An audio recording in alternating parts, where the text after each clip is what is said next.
Hi, everyone. I'm John Kenlon, publisher at DSN, and we're talking generics today. Generics are important.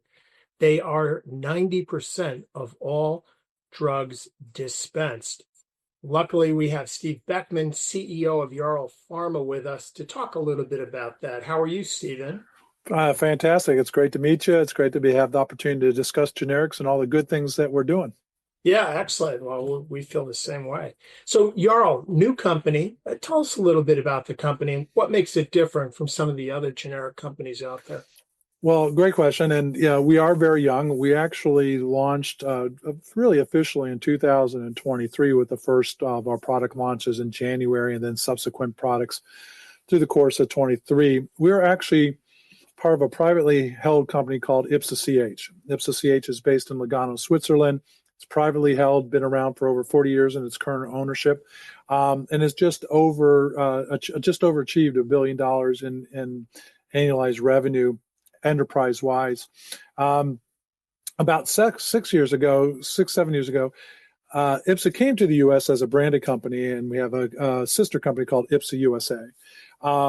As that company started evolving, the company wanted to strategically invest more into the U.S. marketplace, like a lot of companies do. And one of the strategies that they determined would be complementary would be to introduce a generic arm in the U.S. business, and that's how Ural was born. So back in 2021, the company made the decision to incorporate and build out a company. I was hired early in 2022. Through the course of 22, we put the company together, and we really did it the way it should have been done. We didn't take any corners. We made sure that everything was done in a way that would ensure that we could be a very reputable organization. There's a lot of generic companies out there from around the world, and one of the things we wanted to do is make sure that we built on the pedigree of IPSA-CH, which has really been built around making drug product better, managing drug chain supply, and manufacturing. So really quality products. And if you think about generics, the mantra across most generics has been increasing access of high quality medicine. So it's really been the backbone of what IPSA-CH has been. And that gave us the platform to launch the company. And as I said, in 23, we launched as the 18th subsidiary under IPSA-CH's umbrella with zero sales. And in 2024, we climbed to the fourth largest in revenue and the third largest in EBITDA in just 2 years. So we're very excited to be a strong contributing part of the organization enterprise-wide. And we continue to do growth pattern based on bringing on these innovative, more complex products. And our goal is really to do things differently. So I think generic industry has hit kind of a lull, even though you're correct, over 90% of all prescriptions are filled generically. But, in the last number of years, generics are not seen as a growth industry. And we have to reinvent ourselves. And we're seeing that with some of the large generic companies like Viatris or Teva, kind of moving more into hybrid kind of framework.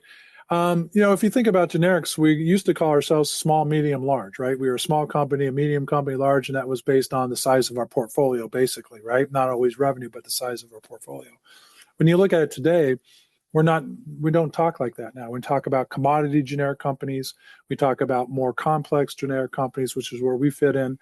You get these hybrid companies, which are really the large generic companies that are finding a new mix in how they create new value and profit into their business, and then that stimulates their ability to continue to deliver unique drugs to the marketplace. So we're kind of going through this evolution, and we're going to start seeing, I think, companies fall into these different categories, and that's why it's really important for us to do things differently. If we don't do things differently, eventually the model that generics have been built on has a shelf life. If you really think about the strategy that generics have used, which a big one is price, and price is not always a sustainable strategy. So what we're trying to do is find those new ways in which that we can create value all the way through the supply chain from manufacturer to patient. And in doing so, that will allow us to continue to do things better tomorrow than we've been doing it today. So you mentioned a couple of things. You mentioned complex meds. You mentioned high quality. And I think you talked a little bit about authorized generics. So what does your product portfolio look like today? And so one of the things that we are a little different based on being a part of IPSA-CH is that we actually have positioned ourselves in an organization to deliver any kind of generic, if you will. So when we think about that, we think about ANDAs. We think about authorized generics, which we now do as well, of some of our products in our broader company portfolio, as well as 505(b)(2)s. So we are actually set up in a way that we can commercialize any generic product that falls into those areas.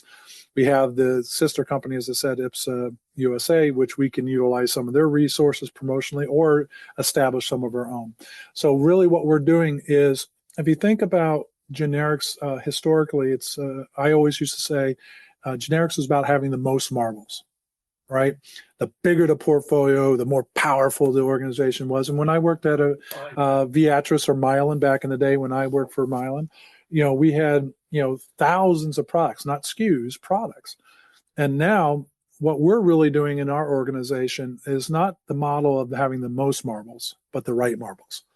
So trying to find products that allow us to be productive as a company and profitable as a company and continue to create those values, but not try to be everything to all people. And that's why I think you're going to see this kind of proliferation into either companies that are biosimilars, true commodity companies, or complex companies, or these hybrid companies that are actually bridging between what I would call high complex or valued generics and brand.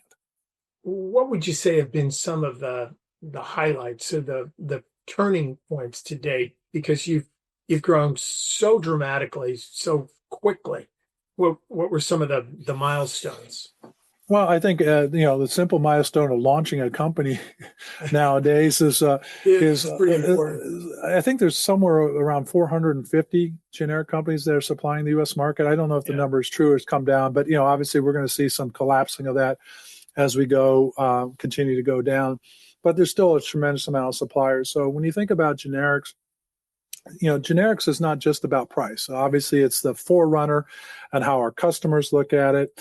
But we also are very important is continuity of supply, quality, and those type of things. And I think we were very fortunate to have IPSA-CH kind of backing us. So as a new company coming in, our customers are looking for suppliers that they can count on, that are going to be around, that are going to continue to grow and develop a portfolio.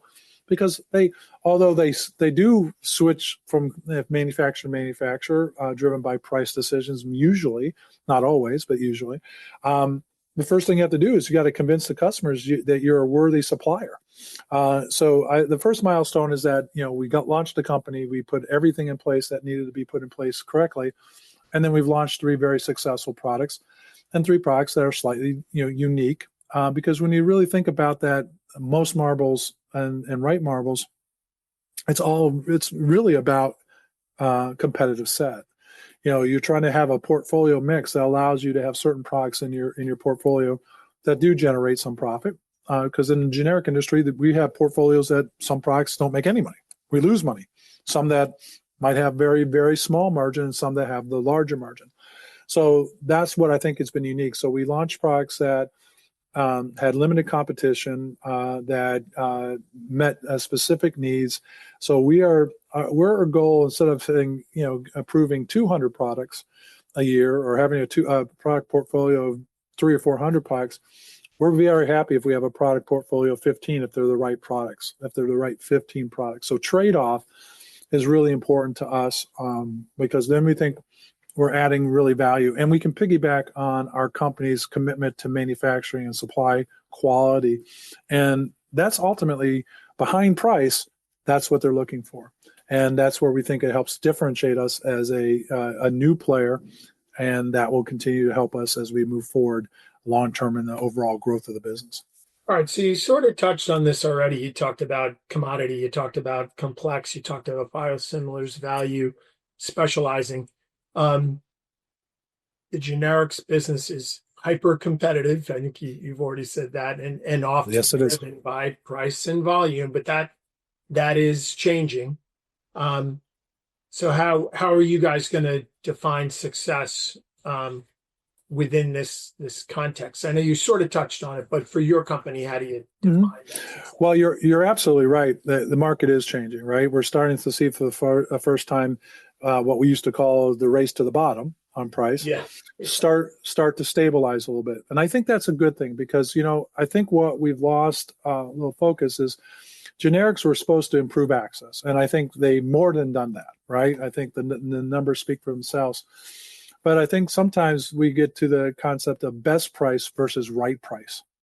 And right price means to me, it's still accessible to the patient, which is ultimately the ultimate goal of what we do, but also a price that allows us to stay competitive and stay profitable. Because at the end of the day, I think most people get in this industry because we want to do good for patients. That's why I got into it. But it still has to be a business that makes money in order to feed the business, to continue to go, to do the things that we want to do. So there still has to be that. And I think what's happening is now, because prices come down so significantly in generics, and that's starting to stabilize price, but it's also starting to move not only companies out, but it's also moving products out. And that's why we see one of the largest drug shortages we've ever had. So I think we're in a motion of starting to right the ship and kind of find that equilibrium that's going to let the whole system work a little bit better and more successful. And I think as a result of that, you're going to see reinvestment in certain products, and we'll continue as companies go that can invest in the products that really are not true commodity, that are ones that have more complexity and to take greater risk and time and opportunity to get to the market. But that's what's going to create, I think, things that are going to make good, sustainable companies. And that's really our goal. Our goal is to not overstep our ski or go over our skis. And really what we want to do is we want to find products that add real value to patients. And one of the things that we're doing is if we look at a therapeutic area, we try to, like the brand teams do, a brand side of the business does, is that instead of just saying we got a product for asthma, well, let's look at the subpopulations in asthma. So we can find products that might not be for everybody, but it's going to be for that patient population that's really going to benefit. So that's really kind of what we're doing. So we're being more selective. We're being more unique in terms of looking at the therapeutic areas, in terms of drilling down. And that might create some opportunities and some differentiation in the products that add value. So ultimately, that's what we're going to do from a portfolio development side. And from an engagement side of things, it's really about being different. So one of the things that when we see the merging of brand and generics together, which we do, we see brands starting to act more like generics. They start dropping price and doing things that create access hurdles for new generics coming in at LOE. We see generics doing different things. We see generic companies now having brand portfolios. So the question that we ask our team a lot is, what's the best of both worlds? There's an evolution and there's a changing. So how do we do something different? How do we not accept that we're just going to accept that the world's going to be decided on price? Well, no, it shouldn't be decided on price. It should be decided on quality and continuity of supply and all its service levels and price, all those things. So that's one of the reasons why we've made a concerted effort to do something really different, I think, is to really actually promote into a channel, into a customer channel, in this case, pharmacy. So, we don't really influence prescriptions at the doctor level as a generic company, but, the question was, where can we influence in a positive way? And we still felt there was a gap within pharmacy. There's a lot of changes in pharmacy, right? National pharmacies changing all over the place. You got the online pharmacies, independent pharmacies seem to be getting a little bit of traction back. But they're all different. You got long-term care pharmacists and things like that. So do we really understand how pharmacy plays a role? And how, besides, they can, if it's AB rated, they can, switch at the pharmacy. Well, there's more to it than that, And so one of the things that we learned is that, pharmacists are still seeking more education, more awareness of the products, trying to engage at a pharmacist whose role and responsibility in terms of healthcare is evolving and changing. And we feel that if we can be a partner with them at that point, then we're going to create the credibility and engagement and help the pharmacy. Our brand team is doing a great job doing the physician side of things on some of the products that we have, either the AG2 or whatever. So it's how are we adding value? How are we stopping back and listening more? So one of the big things that, I've been in this industry for over 30 years, and if I go back to my early days, a lot of times pharmaceutical companies thought they knew better than physicians and pharmacists and nurses and everything else, because we would sit and we do interviews and then we come up with these great plans and programs, and only half of them would work, or half of them were even real interest at the end of the day, but we spend a lot of money doing them. So what we're trying to do now is say, hey, let's step back. Let's listen. And I thought hopefully we're listening, and we take that a simple concept of listening both internally and externally. Internally, we'll make better trade-off decisions because we're not launching 20 products. In fact, I think 60%, if I don't, you might even know this, John, 60% of all ANDAs approved last year didn't even launch. So we are at a very unique dynamic where companies are getting drugs approved and they're still not launching it. We got the greatest drug shortage supply because certain products have become so inexpensive that you can't make any margin on.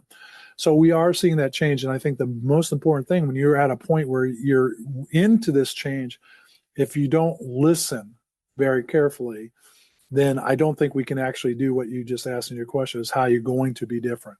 Now, we're asking the question how to be different. We're listening as we're asking that question.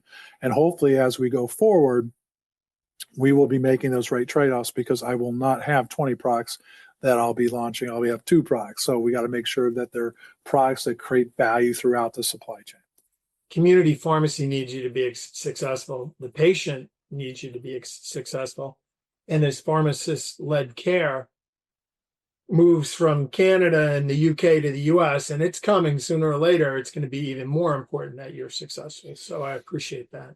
Yeah, I couldn't agree with you more. The pharmacist is going. If I had $1 to bet, the pharmacist in our healthcare system, as it continues to evolve and hopefully improve, because there's a lot of areas to improve, the pharmacists are going to be in the forefront of that. I humbly submit. Yeah, agreed. All right, so final question. Everyone always likes to peek around the corner. What's next from the company? What do you see as an opportunity? Can you give us a little? Well, I probably can't go in a lot of perspective into our portfolio, but what I can tell you is that the company has really been built on making products better, and it's really been built on form factors first and foremost. So the company's really, really strong in topical and transdermal patches, injectables, gel cap technology, these type of products that are unique and are more complex. So there's not a lot of companies that will invest in it, because producing, patches is not, for the faint of heart sometimes, right? So I think what we're going to continue to do as an organization is continue to build on the very core strengths that we have on a form factor. And those form factors are leading us into, well, we're already obviously into fertility and women's health care, dermoaesthetics, endocrinology, pain and inflammation. So we'll probably stay relatively into that area, trying to blend both how the form factors enter into those different therapeutic areas and where we build strengths there. But I also think we're going to be a company that's going to be very opportunistic, because in this particular case, where a lot of companies have been fundamentally built around therapeutic areas or things like that, but that's because they're trying to build this really large portfolio. We're trying to build a differentiated portfolio of products. So the way that we can do that gives us a little bit more breathing room than just being a company that's really kind of dedicated to a certain place. The one thing I will say is that our goal is not to be a commodity-based generic company. There are going to be important companies that fit that channel, right? There are going to be companies that need to deliver those high-volume products that are very comfortable now. The quality's there, and but the pricing structure is different. We're going to be looking for those products that might fit more niches. So if you think about generics are kind of following the way brands did. Brands would come out, they would be for asthma, and then we're looking at subpopulations within a therapeutic area. This particular drug's being developed for this particular patient population within it. I think you're seeing some of the same parallels in generics, where we're starting to kind of follow the footsteps of the brand footprint, if you look at it historically. So, and that would make sense to me, because generics are born out of a particular need in the marketplace, but they've been evolving ultimately down the same path. Products and generics started at oral, easy to make oral products, right? Capsules, tablets. And then over the last 20 years, now all of a sudden, we don't think of injectables in the generic industry as complex products anymore, but commodity products, because they've advanced the technology and quality to a point where we're kind of evolving that way. Excellent. So Jarl's making better high quality generics. It's better for community pharmacies. We said before, better for the patient. And at the end of the day, better health outcomes, which is, I think, how you began this whole conversation, was getting into the business because you wanted to help patients live better, healthier lives. So we appreciate that. Thank you. That's why we're in it. Thank you. Appreciate the time today. Stephen Beckman, let's do it again. I look forward to it. All right. Be well. All right, John. Thank you.